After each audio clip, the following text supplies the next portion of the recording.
இரண்டாவதாக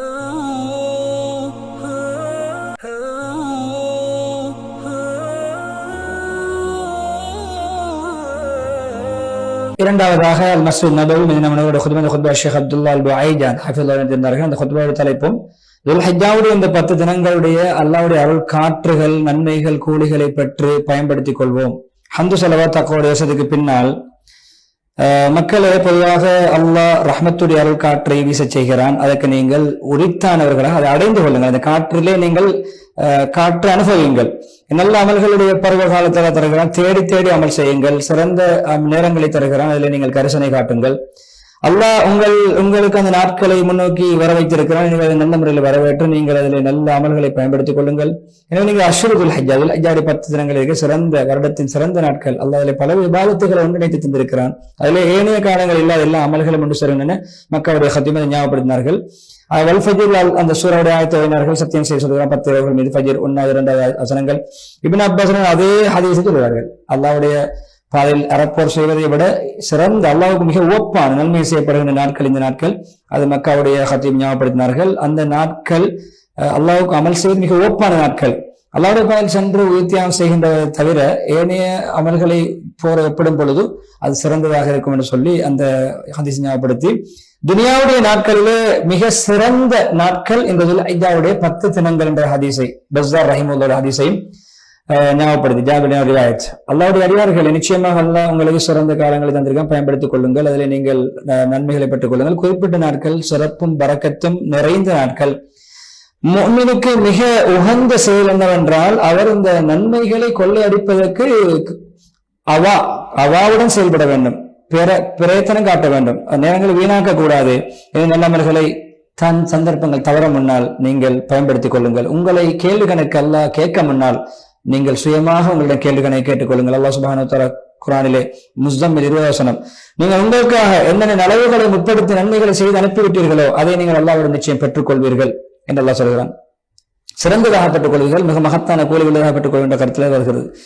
அல்லாஹ்வுடைய மகஃபிரத் மன்னிப்பு பக்கம், அதே நேரம் வானங்கள் பூமி அளவு விசாலமான சுவர்க்கத்தின் பக்கம் நீங்கள் விரைந்து செயல்படுங்கள். போட்டி மனப்பான்மையோடு செயல்படுங்கள். தக்வாதாரிகளுக்குத்தான், இறையச்சமுள்ளவர்களுக்கு தான் சொர்க்கம் தயாரிக்கப்பட்டுள்ளது. அவர்கள் எப்படிப்பட்டவர்கள்? சந்தோஷமான, சொகுசான, சாதகமான நிலைமைகளையும் செலவழிப்பார்கள். சிரமமான, சோதனையான, நெருக்கடியான நிலைமைகளையும் செலவழிப்பார்கள். கோபங்களை சப்பி விழுங்கிக் கொள்வார்கள். சகிப்புத்தன்மை மேற்கொள்வார்கள். மக்களை மன்னிப்பார்கள். மக்களுடைய தவறுகளை மன்னிப்பார்கள். அல்லாஹ் இப்படிப்பட்ட நல்ல தன்மை உள்ளவர்களை, செலவழிக்கக்கூடிய, கோபங்களை கட்டுப்படுத்தி அடக்கக்கூடிய, மக்களை மன்னிக்கக்கூடிய இப்படியான நல்ல தன்மைகளில் நல்லுபகாரிகளை அல்லாஹ் நேசிக்கிறான். ஆல இம்ரான் 133, 134 வசனங்கள். அல்லாஹ்வுடைய அடியார்களே, இந்த காலங்களில் மிக ஓப்புக்குரிய நல்ல சிறந்த அமல்கள், நல்ல கட்டாயமான சுன்னத்துக்கள் தான் உதுஹியாவுடைய அமலை நிறைவேற்றுவது. அது உதுஹியா என்றால் என்ன? பெருநாளுடைய தினம் தொடக்கம் அறுக்கப்படுகின்ற, அல்லாஹ்வுக்காக கொடுக்கப்படுகின்ற அந்த பிராணி, அதிலே அல்லாஹ்வுக்கு நன்றி செலுத்துகின்ற ஒரு தன்மை இருக்கிறது. நாம் அல்லாஹ்வுக்கு நன்றி செலுத்துகிறோம்.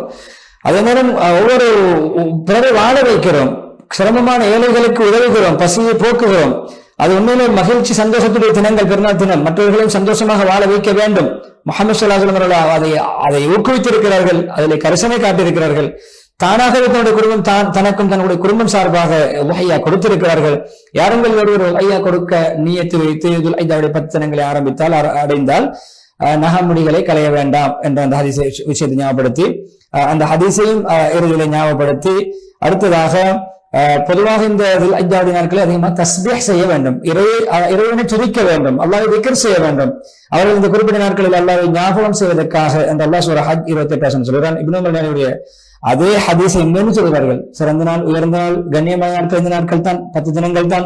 அதில் சுப்ஹானல்லாஹ், அல்ஹம்துலில்லாஹ், லா இலாஹா இல்லல்லாஹ், அல்லாஹு அக்பர் என்ற அந்த திக்ரை அதிகமாக விழுந்து கொண்டே இருங்கள் என்று சொல்லி முதலாவது குத்பாவை தௌபா இஸ்திக்ஃபாரோடு, துஆவோடு, பாரக்கத்துக்கு துஆ செய்து முடித்துவிட்டு, இரண்டாவது குத்பாவை ஹம்து ஸலவாத் தக்வாவுக்கு பின்னால் யாரொரு ஒரு அணுவின் பாரமளவு, எடையளவு நன்மை செய்தாலும் அதையும் கண்டுகொள்வார். யாரொரு அணுவின் எடையளவு, அணுவின் பாரமளவு தீமை செய்தாலும் அதன் தண்டனையையும் கண்டுகொள்வார், அதையும் கண்டுகொள்வார். 7 வசனங்களை ஓதி, மக்களே, இந்த அல் ஹரமைன் ஷரீஃப் என்று சொல்லக்கூடிய புனித ஸ்தலங்கள் மக்கா மதீனாவுடைய, அது உண்மையில பூமிகள் இருக்குது. நிலங்களும் பூமிகள் எல்லாம் சிறந்த பூமி. அதுல ஹஜ்ஜாஜிகள், உம்ரா செய்யக்கூடியவர்கள் எல்லாம் படையெடுத்து வருகிறார்கள். எல்லோரும் தரிசிக்க வருகிறார்கள்.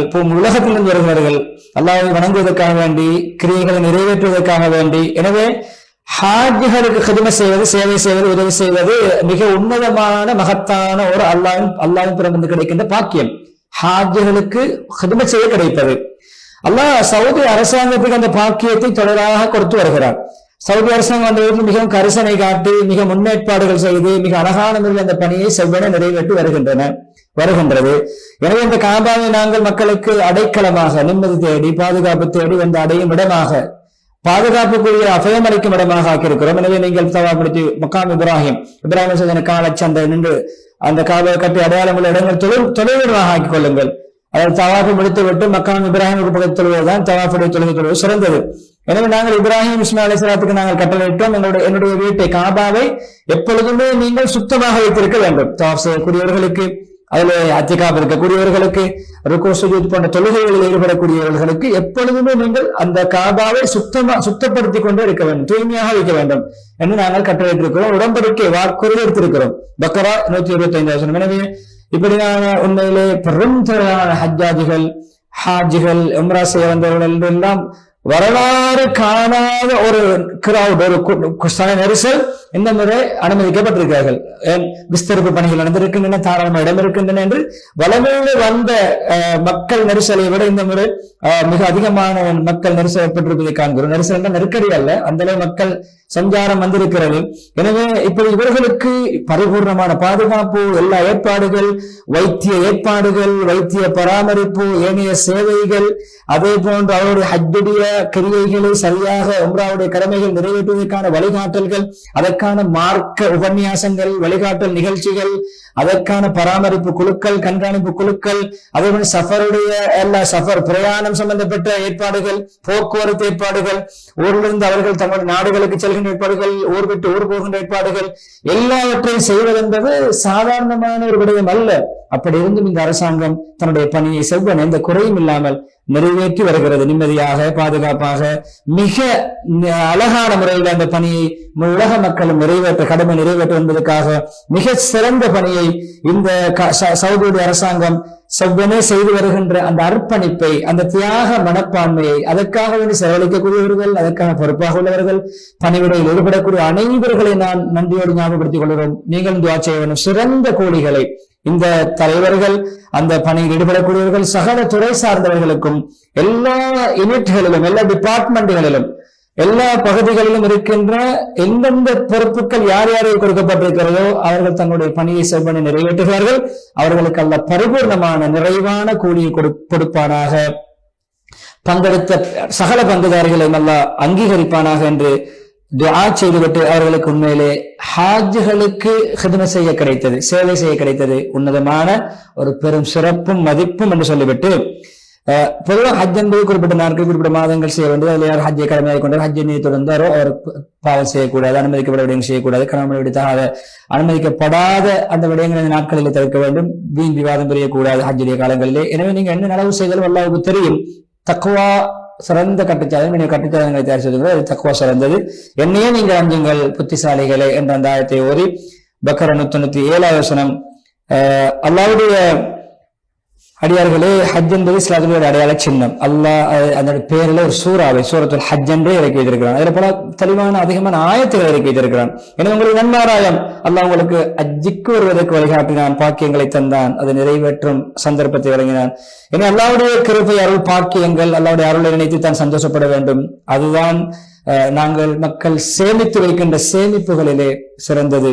யூனுஸ் 58 நன்மாராயம் அல்லாஹ் உங்களுக்கு அந்த பாக்கியத்தை தந்து இதுக்கு அல்லாஹ் தேர்ந்தெடுத்திருக்கிறான். ஹாஜிகளை உங்களை தேர்ந்தெடுத்திருக்கிறான். எனவே உங்களுக்கு நீங்கள் பாருங்கள், அரபாவுக்கு செல்வீர்கள், அந்த அரபாவிலே தரிப்பீர்கள், பச்சதாவப்படுவீர்கள், துஆ கேட்பீர்கள், இஸ்திக்பார் செய்வீர்கள். அல்லாஹ் அரபா மைதானத்திலே இருக்கின்ற அனைவர்களுக்கு மன்னிப்பதாக நன்மாராயம் வந்திருக்கிறது. எனவே மலக்குமார்களை சாட்சியாக வைத்து மலக்குமாரிடம் பெருமை பாராட்டி பேசுகிறான். மலக்குமாரிடம் அரபா மைதானத்தில் இருக்கின்ற அந்த ஹாஜிகளை காட்டி பெருமையாக பேசுகிறான். பாருங்கள் அடியார்களை பிரயாண கலைப்போடு பொழுது படிந்தவர்களாக பட்ட தலையோடு வந்திருக்கிறார்கள். உங்களே சாட்சியாக எல்லா பக்கங்களிலும் வந்திருக்க உங்களே சாட்சியாக அல்லாஹ் சாட்சி வைக்கிறான். மலக்குமாரை உங்களை அல்லாஹ் சாட்சி வைக்க வேண்டிய அவசியம் கிடையாது. என்ன நமக்கு ஒரு ஆறுதல், தைரியம். உங்களே சாட்சியாக வைத்திருக்க இந்த அரபா மைதானத்திற்கு அனைவரும் மன்னித்து விட்டேன் என்பதாக அல்லாஹ் சொல்கிறான். எனவே அப்படிப்பட்ட பாக்கியம் ஹாஜிகளே உங்களுக்கு கிடைக்க இருக்கிறது. உங்களுக்கு நன்மாராயம். நீங்கள் எப்பொழுதுமே பாவங்கள் முழுமையாக மன்னிக்கப்படுகின்ற பாவங்களை குற்றப்பரிகாரமாக மீண்ட ஹஜ்ஜி இபாதத்தை நோக்கி வந்திருக்கிறீர்கள். அந்தஸ்து உயர்த்தப்படுகின்ற இபாதத்தை நோக்கி வந்திருக்கு. துஆக்கள் ஏற்றுக்கொள்ளப்படக்கூடிய இபாதத்தை நோக்கி வந்திருக்கிறீர்கள். சந்தர்ப்பங்களை பயன்படுத்திக் கொள்ளுங்கள். வீணாக்கி விட வேண்டாம். பாடுபட்டு தியாகம் செய்து சிரமத்தோடு அமல் செய்ய முயற்சியுங்கள். இபாதத்துக்கென்றே உங்களுடைய கால நேரங்களை ஒதுக்குங்கள். பாவங்களை வீணாக்கக்கூடிய வீணான பேச்சுக்கள் செயற்பாடுகளை விட்டும் முழுமையாக தெரிந்து கொள்ளுங்கள் என்று சொல்லிவிட்டு அதிலே மேலே சொன்ன விடயங்களை ஞாபகப்படுத்தி தடுக்கப்பட்ட விடயங்கள் அதேபோல் விவாதங்கள் பாவங்களை நீங்கள் முழுமையாக தவிர்க்க வேண்டும். சூரா பக்கரா 93 அந்த பகுதியை ஓதி அல்லாஹ்வுக்கு இஹ்லாஸோடு செய்யுங்கள். நபி முறைப்படி செய்யுங்கள். இஸ்லாம் காட்டிய முறைப்படி செய்யுங்கள். மன இஷ்டப்படி செய்ய வேண்டாம். தன் இஷ்டப்படி செய்ய வேண்டாம். தவறாக செய்ய வேண்டாம்.